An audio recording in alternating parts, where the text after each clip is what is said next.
kolonial yang dulunya dihuni, jadi di Istana Negara itu dihuni oleh Gubernur Jenderal Peter Gerardus van Overstraten. Kemudian Istana Merdeka, saya juga kaget ternyata Istana Negara dan Istana Merdeka berbeda. Dihuni oleh Gubernur Jenderal Johan Willem van Landsberg. Kemudian yang di Bogor, ternyata ada Gubernur Jenderal lagi, Gubernur Jenderal Belanda, J.W. Baron van Inhofe.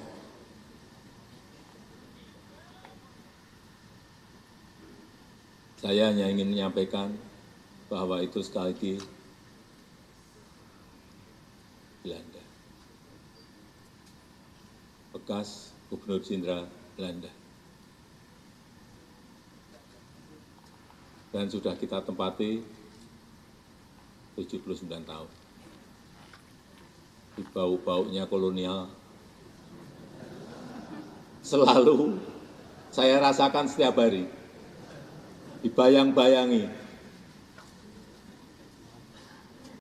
Dalam sebuah pidato yang penuh dengan semangat nasionalisme dan kebanggaan akan identitas Indonesia, Presiden Joko Widodo menyatakan bahwa salah satu alasan dibalik pemindahan ibu kota negara ke Kalimantan adalah karena beliau setiap hari mencium bau kolonial di Istana Merdeka, tempat yang selama ini menjadi simbol pusat kekuasaan di Indonesia.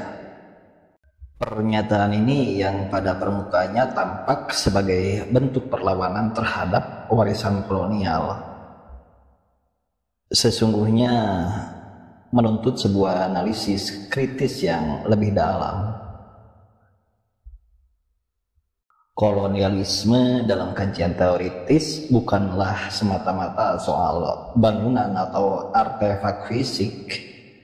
Kolonialisme adalah sebuah sistem dominasi yang melibatkan eksploitasi sumber daya, peminggiran budaya lokal, dan pembentukan hierarki sosial yang tidak adil.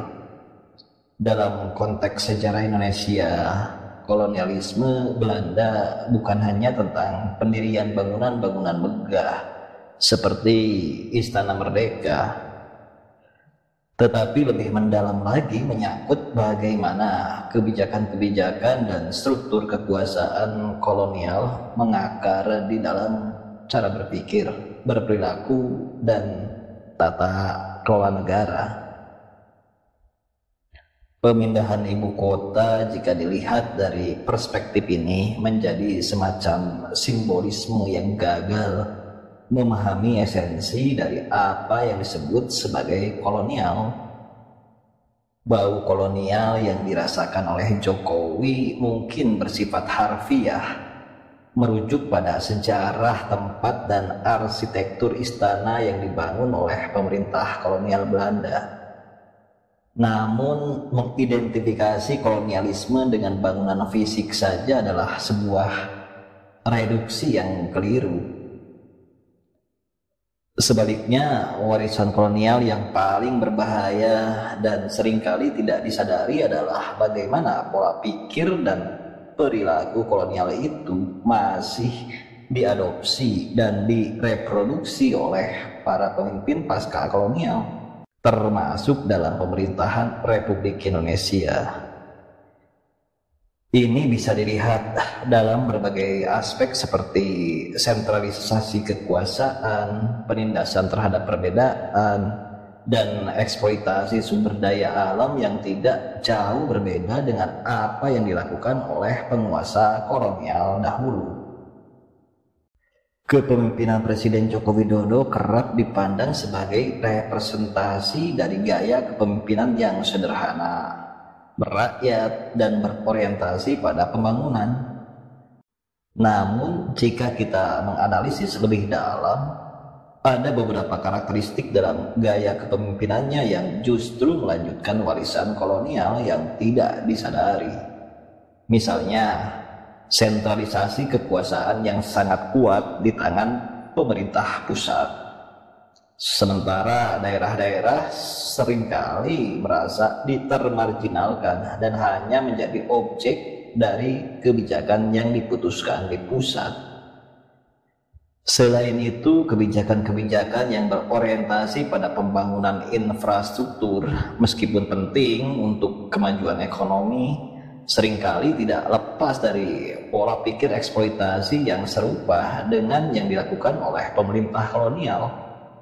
Dalam konteks pembangunan IKN, misalnya, ada kekhawatiran bahwa pemindahan ibu kota ini lebih didorong oleh ambisi besar untuk menciptakan simbol kekuasaan baru, ketimbang memperhatikan dampak sosial, ekologis, dan kultural terhadap masyarakat lokal.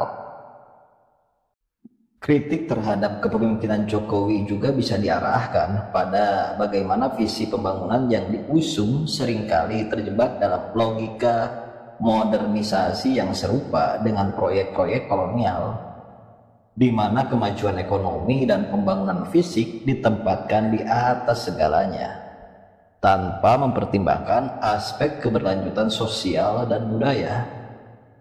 Ini mengingatkan kita pada konsep internal kolonialisme, di mana negara pasca kolonial secara tidak sadar mengadopsi strategi dan kebijakan yang meniru logika kolonial dengan cara yang lebih halus namun tetap eksploitatif.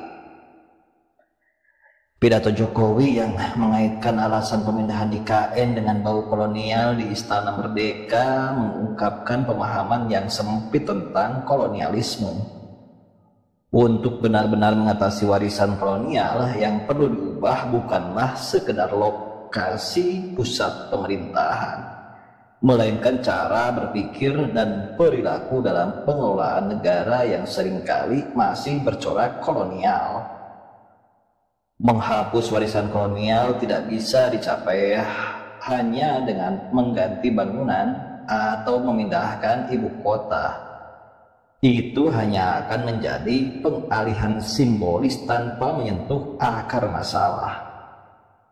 Tantangan sebenarnya terletak pada bagaimana pemerintah Indonesia di bawah kepemimpinan Jokowi dapat mengubah pola pikir yang masih mengekalkan struktur dominasi, eksploitasi, dan ketidakadilan sosial, hal-hal yang menjadi inti dari kolonialisme itu sendiri.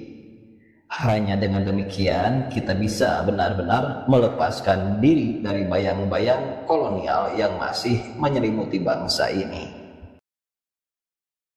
Ketika kita membahas keadilan sosial dalam konteks Indonesia, kita seringkali harus berhadapan dengan warisan feodalisme yang ironisnya justru diperkuat oleh sistem kolonial.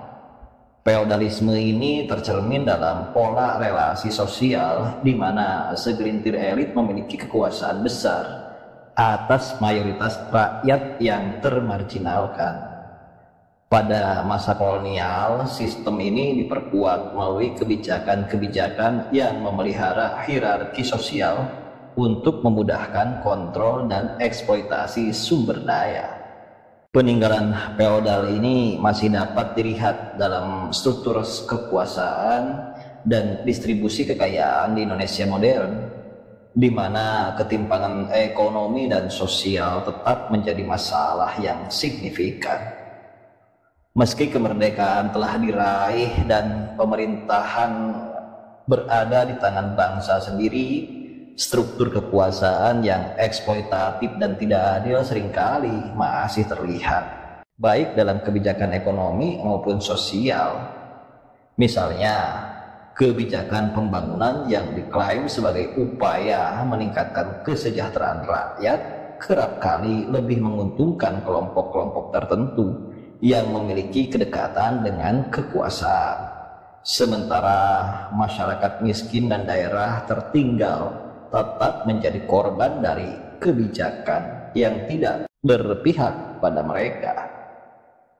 Struktur ini menggambarkan bagaimana warisan feodalisme dan kolonialisme masih terus hidup dalam relasi kuasa di Indonesia. Strategi divide et impera yang diadopsi oleh pemerintah kolonial Belanda adalah salah satu teknik paling efektif untuk mempertahankan dominasi atas wilayah jajahan. Dengan memecah belah kelompok-kelompok masyarakat berdasarkan etnis, agama, dan kelas sosial, Belanda mampu meminimalkan resiko perlawanan berskala besar. Sayangnya, pola ini tampaknya masih terus berlanjut dalam politik Indonesia modern. Politik identitas yang digunakan untuk menggalang dukungan sekaligus menciptakan polarisasi di tengah masyarakat menjadi bukti bagaimana logika divide et impera tetap hidup. Dalam banyak kasus, isu-isu keagamaan, etnisitas, atau ideologi tertentu digunakan sebagai alat untuk memecah belah masyarakat demi kepentingan politik sesaat. Ini tidak hanya merusak tatanan sosial, tetapi juga menghambat terwujudnya keadilan sosial yang sesungguhnya. Kepemimpinan Jokowi pun tidak luput dari kritik terkait hal ini. Meskipun dirinya seringkali tampil sebagai pemersatu, dalam praktik politiknya, Jokowi juga tidak bisa sepenuhnya lepas dari permainan identitas dan kekuatan politik yang eksploitasi perbedaan. Ketika pemerintah seharusnya menjadi agen pemersatu, apa yang kita saksikan justru seringkali adalah reproduksi dari pola-pola pecah belah yang diwarisi dari era kolonial. Kerja paksa atau yang dikenal sebagai rodi pada masa kolonial adalah salah satu bentuk eksploitasi yang paling nyata dari kolonialisme. Rakyat dipaksa bekerja tanpa upah yang layak hanya untuk memenuhi kebutuhan ekonomi pemerintah kolonial. Meski kerja paksa dalam bentuknya yang paling kasar sudah dihapuskan, konsep eksploitasi tenaga kerja tetap bertahan dalam bentuk-bentuk yang lebih halus dalam kebijakan ekonomi modern. Dalam pemerintahan Jokowi terdapat dorongan besar untuk pembangunan infrastruktur yang masif.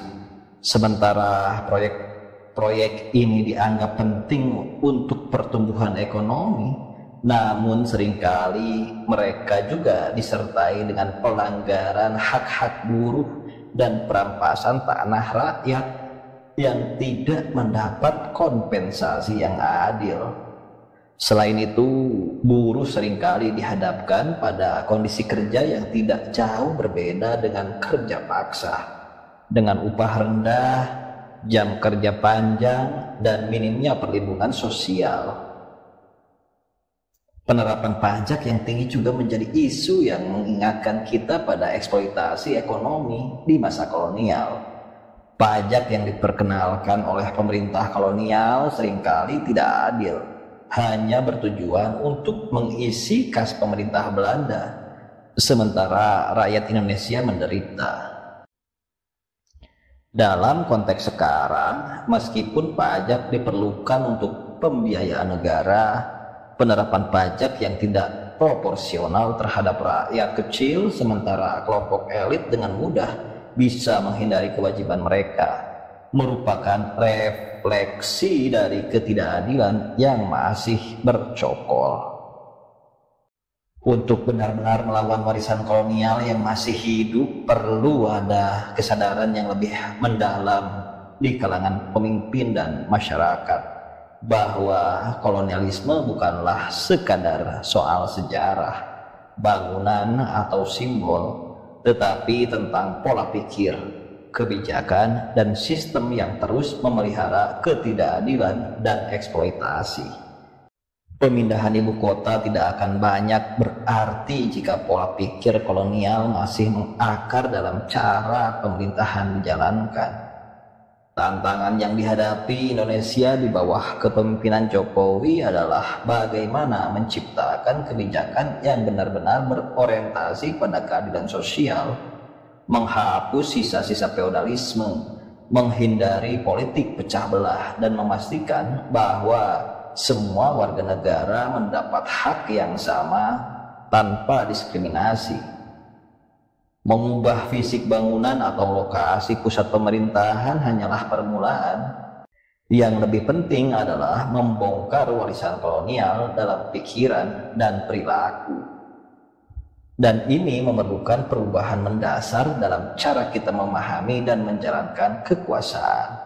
Dengan demikian, keberhasilan pemerintahan Jokowi seharusnya tidak diukur dari seberapa banyak infrastruktur yang dibangun atau seberapa cepat ibu kota dipindahkan, melainkan dari seberapa jauh kita telah melangkah untuk menghapus jejak-jejak kolonialisme yang masih meracuni tatanan sosial, ekonomi, dan politik kita. Inilah tantangan terbesar bagi sebuah bangsa yang ingin benar-benar merdeka, tidak hanya dari kolonialisme fisik, tetapi juga dari kolonialisme dalam pikiran dan perilaku.